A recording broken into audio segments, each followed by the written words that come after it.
Eh bien bonjour à toutes et toutes les amis, comment allez-vous? Bah écoutez, ça va super bien et aujourd'hui on se retrouve pour une nouvelle vidéo critique sur un film d'horreur qui sort ce 22 juin au cinéma. C'est le film Black Phone. Black Phone réalisé par Scott Derrickson avec entre autres Ethan Hawke.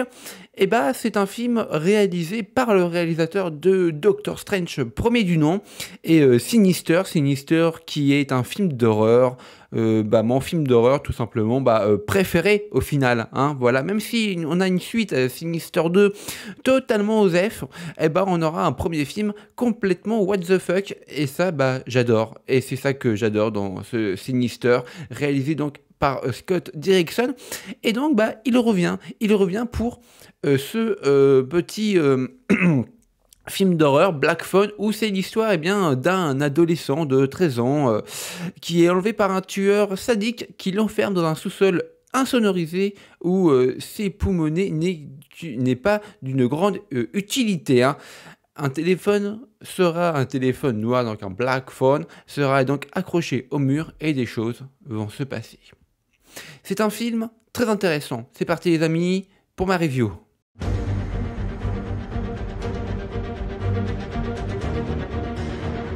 C'est un film très intéressant, je l'ai dit en préambule de cette vidéo, car c'est réalisé par Scott Derrickson qui a laissé son empreinte dans le domaine du cinéma d'horreur avec le très bon Sinister, qui est, je vous l'ai dit aussi en préambule de cette vidéo, qui est mon film d'horreur préféré. Dans ce film, nous avons vraiment une toute nouvelle histoire qui, je l'espère, n'est pas inspirée de faits réels. Très bien amené, très bien faite, même si je peux reprocher au film d'être un petit peu long, un petit peu longué sur certains aspects, pour que le personnage principal se fasse enlever par cette personne très sadique. Tout simplement, il faut attendre une bonne trentaine de minutes, 30, 40, 45 minutes, quoi, parce que avant ça, on voit d'autres enfants se faire enlever, il y a un enlèvement pour le début du film, une introduction, puis ensuite un deuxième enlèvement, puis ensuite l'introduction du personnage principal, comment il est dans sa vie, qu'on se rend compte qu'il est très vite timide, intelligent, il sait pas se battre, etc. Toutes ces caractéristiques vont nous être montrées de la manière la plus totalement classico au monde scénaristiquement parlant, et c'est un petit peu dommage, quoi, parce qu'ils auraient pu... Le scénario est tellement intelligent dans sa manière d'aborder le sadisme, l'enlèvement d'enfants, qu'il aurait pu être un peu plus mature dans sa manière d'introduire les personnages, un peu moins long peut-être. Enfin bref, c'est un petit peu dommage à ce niveau-là. Ensuite, nous avons Ethan Hawke qui joue le méchant du film, qui est vraiment très bon, qui joue vraiment... Enfin, c'est Ethan Hawke, quoi. Enfin, je vais pas revenir sur sa carrière inoubliable, incroyable. C'est vraiment un très bon acteur. Mason Thames, qui joue l'enfant enlevé, il joue très bien. Oui, ça m'a grandement étonné parce que cette personne-là, finalement, bon, je la connais pas des masses et visiblement, avec son profil bien halluciné sous les yeux, il n'a pas une énorme filmographie, quoi. C'est son premier, il a 14 ans, vous imaginez, il a joué c'est son premier film à l'affiche, hein, voilà.